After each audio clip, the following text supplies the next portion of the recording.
What's up, guys? Welcome back. Today is the 10th. It's about 46 degrees. I figured why not power wash this thing. Got my dad to help me push the car out. Trying to get this engine bay clean as much as possible. Just got done spraying some engine degreaser on this, the foam kind and the regular kind. Just seeing exactly which one, obviously will help get a bunch of this gunk out. So let's get this started.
Alright guys, so it's about a couple of days or so later after I power washed the car. As you can see, there was a lot of oil on the subframe.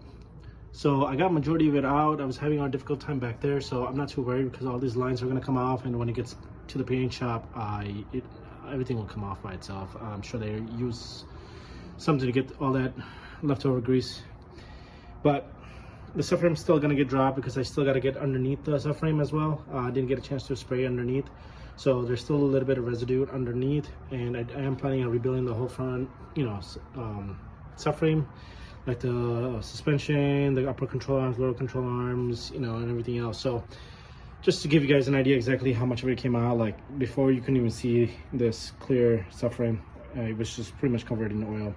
And there's still some little bit of residue still left, so I mean, I'm not too concerned. It's all gonna get dropped. But look at this, it's very clean, right? A lot cleaner than what it was before. And then I want to show you guys one thing before we move on to the interior. What does that look like? This looks like one of those tap-in screws or whatever. Yeah, it's pretty bad. So all this is gonna get hopefully fixed. I'm not too concerned at the moment. So I want to show you guys what I found inside. I started taking apart the interior, got the seats out. Not gonna lie, the seats are a lot lighter than the Mark III seats. But I had this portion out just because I had to get the ECU and the harness out, and I noticed a little bit of water. Obviously, the car smelled a little different than before. I think they put some kind of detergent or something just to get rid of that foul smell. Realized I took the rear seat out and it smelled like piss. So I don't know if there was an animal piss or what piss, but as you can see, there was still water in here, you know, because the amp was covered, it was rusted out. I bolted one of the bolts, I believe it was this one right here, that was holding the amp down, as you can see right there. That's broken. That one came off. So I knew there was gonna be water, right? So check this out. I wanted to show you guys before I take the interior out. Look at that, there's water. It's not as bad as I thought it was gonna be. Yeah, it's dripping. This is covered in oil. This is completely soaked in water. So this thing's gonna be garbage. I'm gonna go ahead and get this water dried up. I'm gonna go get some paper towels just so I don't want this to start rusting. But I just wanted to make sure that everything underneath here was somewhat decent. It wasn't like crap. So yeah, what I'm gonna do is just like what we did with the Mark III. For any of you guys follow the Mark III build, I'm gonna go ahead and sound deaden this whole thing. So what I'm gonna do first is, obviously after the paint shop goes to the paint shop, I'm gonna go ahead and completely cleaned out the whole floor. And yeah, we're gonna sound deaden this whole thing. But yeah, I need to clean this up. But I wanted to show you guys, look, there's a good amount of water in here. Oh, another thing, I can't get this piece out because that little pull thing right there is broken. Like, it literally just comes off. So I gotta figure out how to get this whole piece section off and get that somehow fixed, or I might have just to replace this with the used section. So I'll use the seat for those who are deleting the rear seat. But yeah, I mean, could be worse. Could be worse. Keep telling myself that. But yeah, interior is completely dirty. It smells like piss. This is all gonna get, the carpet's gonna get thrown out. I doubt that I'm gonna be able to save it. And I think that's mold right there. Definitely not keeping this carpet. So yeah, a lot of it. I mean, like I said, the car is getting a full rebuild by me. So this is fun. This is fun, guys. I keep telling myself this is fun and a great thing to learn and experience hands-on, I guess I should say. All right, stay tuned. So guys, as I mentioned, I couldn't get this piece out because obviously this is broken. Seems like a common issue. I googled it, and then I also put it on the Facebook forum. And somebody had given me a link. I believe it was Steven Outeridge. I'm probably killing his last name. But thank you for the input and the video that you linked me on. Those were able to help. So I moved the foam that was back there. And then there's 3 bolts. It's kind of like this. They're screws. So they go on the bottom. Let me see if I can get a better video. There's like one over there, one right there, and then there's another one like right there. So unscrew it. They're like 8 millimeters. If you ever want to know exactly what it is, the middle one was very easy to get out with the ratchet, and then obviously you got to use a wrench for the other 2, and then you just got to pull this down. Supposedly, I still can't get it.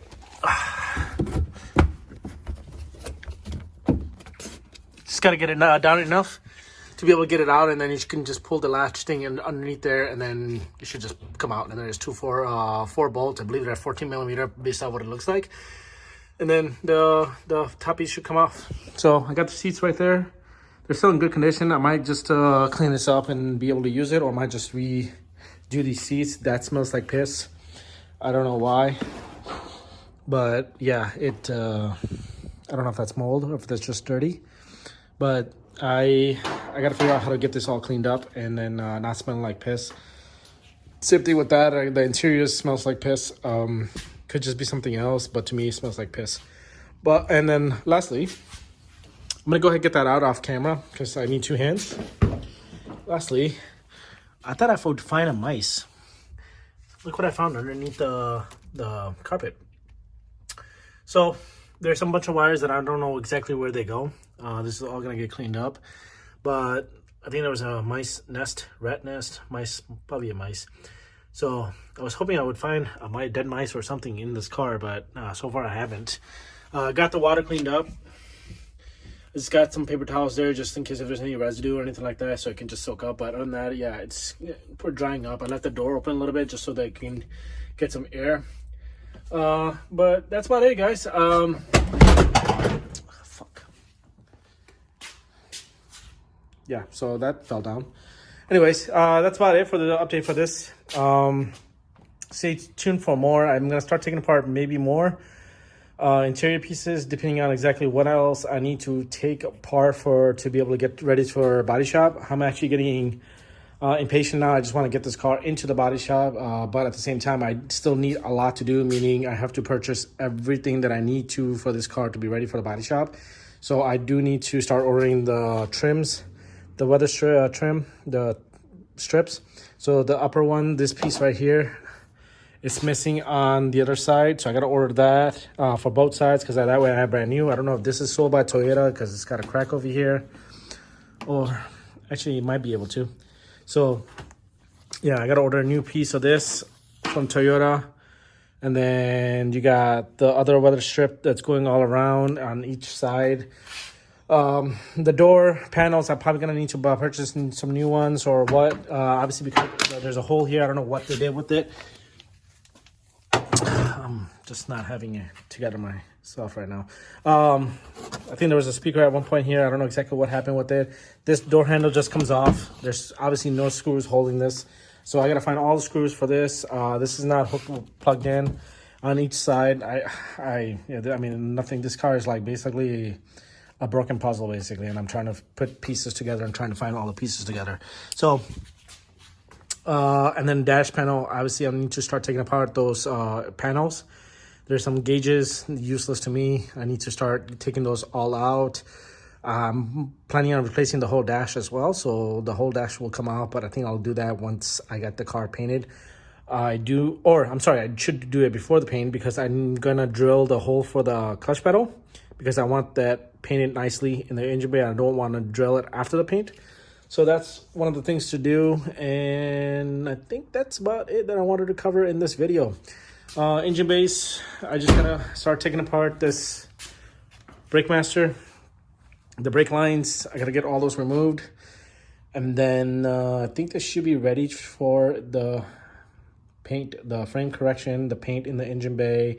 I gotta figure out which ones I'm actually going to close up, like these holes and stuff. I might just end up closing these, but I might leave these ones available in case I need to use it. This will get closed, so like I need to start marking up which ones I don't need, and then obviously those big giant holes that I need to go ahead and get fixed up. So it's coming along, and I still got a lot to order. I mean, the trims, the weather strips and all that stuff is probably the main pieces, and I do gotta order new fenders. So, and then brand new bolts, pretty much everything that all around. It all depends on which one's available at Toyota. And then we'll go from there. So thanks for watching, guys. Stay tuned for more. Yeah, we're just getting started.